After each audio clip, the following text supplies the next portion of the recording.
연방 판사가 노스캐롤라이나주의 연방 하원 의원인 메디슨 코톤, 이 지금 휠체어에 앉아 있는 이분인데요.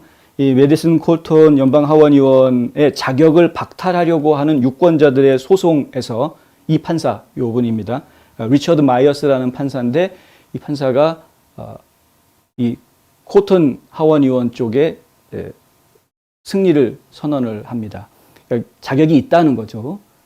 왜 사람들이 이 코톤 의원이 자격이 없다라고 이야기를 하게 됐느냐? 딴 게 아니라 1월 6일 의회 사건이 벌어졌던 바로 그날 워싱턴 DC에서 집회가 있었지 않았습니까? 세이브 아메리카 집회가 있었는데 그때 그 집회에서 연설했다는 거죠.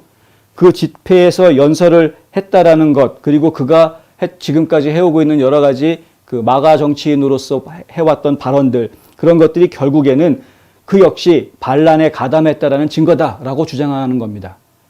반란이라는 표현을 자꾸 쓰고 있는데, 네, 이게 참 갑갑합니다. 그러니까 1월 6일 의회 사건을 갖다가 반란이라고 자꾸 이야기하는 것은 곤란하다. 그건 시위인데, 그러니까 시위를 자꾸 반란으로 이야기하고 있다. 그리고 그 반란으로 표현하면서 함께하는 이야기가 트럼프 전 대통령이 그 반란을 주도했다. 음모를 꾸몄다. 이렇게 지금 뒤집어 씌우려고 하는 게 급진접파들의 내러티브죠. 민주당 쪽에서 만들고 있는 그냥 프레임입니다. 정치적인. 이 프레임 안에다가 다 사람들 가둬놓으려고 하는 겁니다.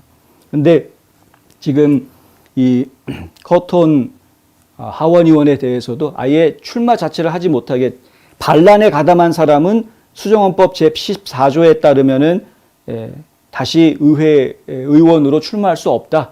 그렇기 때문에 안 된다. 이렇게 주장을 한 겁니다. 수정헌법 14조에 따르면은 실제로 그런 내용이 들어가 있는데요. 미합중국 헌법을 지지하기로 이전에 선서한 사람은 같은 것에 대한 반란이나 반란에 관여할 수 없다. 그러니까 반란의 미합중국의 헌법을 지지하기로 선언한 사람이라는 건 선출직 의원들을 얘기하는 건데, 선출직 의원들이 이제 취임 선서할 때 헌법에 따라서 일하겠다라고 선서하기 때문에, 근데 이 사람들이 반란에 가담했던 사람들이라고 한다면은 선출직 의원이 될 자격이 없는 것이다. 이렇게 이야기하는 것입니다. 그런데 이 리차드 마이어스 판사는 어떻게 판결을 내리냐 하면은요. 그 수정헌법 14조라는 것은 옛날에 1872년에 대부분 남부연합에 대해서 자격박탈을 했던 그런 상황에서 나온 것이다.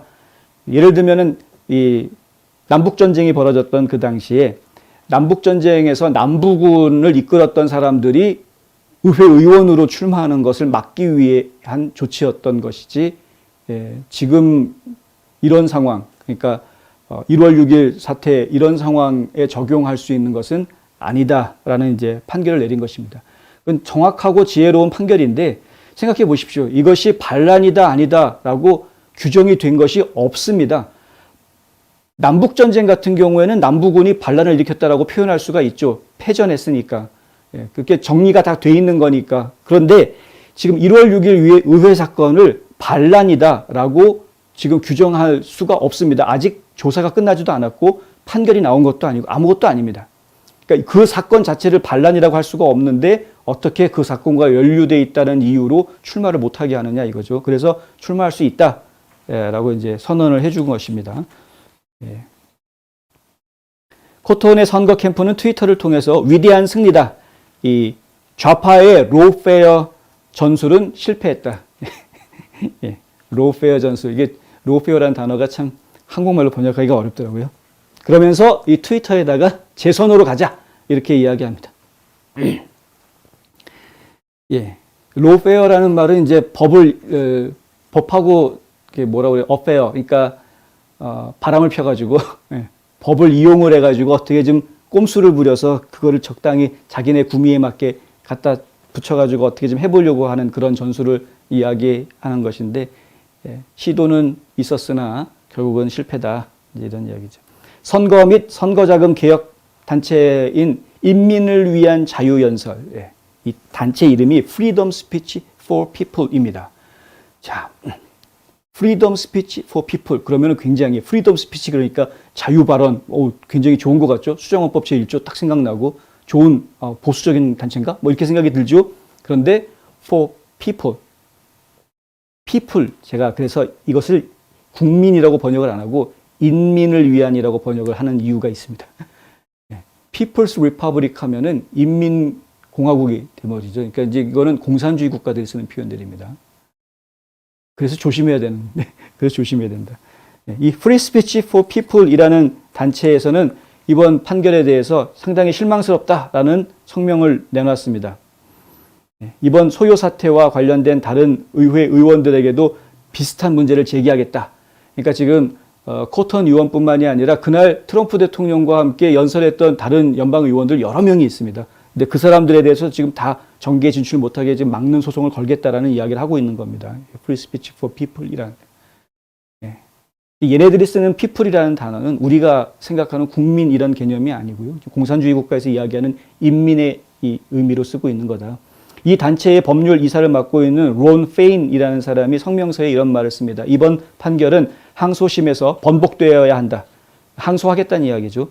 유권자들이 코턴의 자격에 도전할 수 있는 권리가 지켜져야 된다. 뭐 그거야 뭐 계속 소송 걸면은 법정에서 시비를 가리는 거는 뭐 민주주의 사회에서 당연히 있는 거니까 그건 뭐 하려면 하는 거죠, 뭐. 이 팻 게넌 노스캐롤라이나주의 선거관리위원회 주 선거관리위원회 대변인을 맡고 있는 팻 게넌이라는 사람은 소송 피고인인 선거관리위원회가 법원의 결정을 검토하고 있다라는 이야기를 내놓았고요. 선거 전의 나이와 거주 요건을 강제하는 것과 마찬가지로 수정헌법 제14조에 따라서 후보자의 자격을 박탈하거나 박탈당해서는 안 되는 권한을 주정부가 가지고 있다라는 이야기도 지금 내놓고 있습니다. 어찌됐든 코턴 의원은 지금 재선 가도를 달리게 됐습니다. 저희가 볼 때는 다시 재선 충분히 할 수 있을 거라고 봅니다. 아주 강성파 친트럼프 의원이고요. 트럼프 대통령의 지지를 받고 있고 충분히 당선이 될 거라고 저는 보고 있는데 이제 지역구가 바뀌면서 원래는 13선거구에 출마하겠다고 했다가 나중에 11선거구로 뭐 바꿨다 뭐 이런 얘기들이 지금 나와 있습니다만은 선거구가 어디로 나오든 간에 코턴 의원 같은 경우에는 당선될 거라고 저는 이제 예상하고 있습니다. 좋은 성과 거두시기 바라고요. 그리고 이렇게 그 민주당 쪽의 급진좌파들이 정치인들만 나서가지고 공격하고 다니는 게 아니라 이런 민간단체들 차원에서 비영리 단체랍시고 만들어 놓은 민간단체들 차원에서 이렇게 공격적으로 나오는 사람들이 굉장히 많이 있다는 거 저희가 좀 기억할 필요가 있다는 말씀도 함께 드립니다.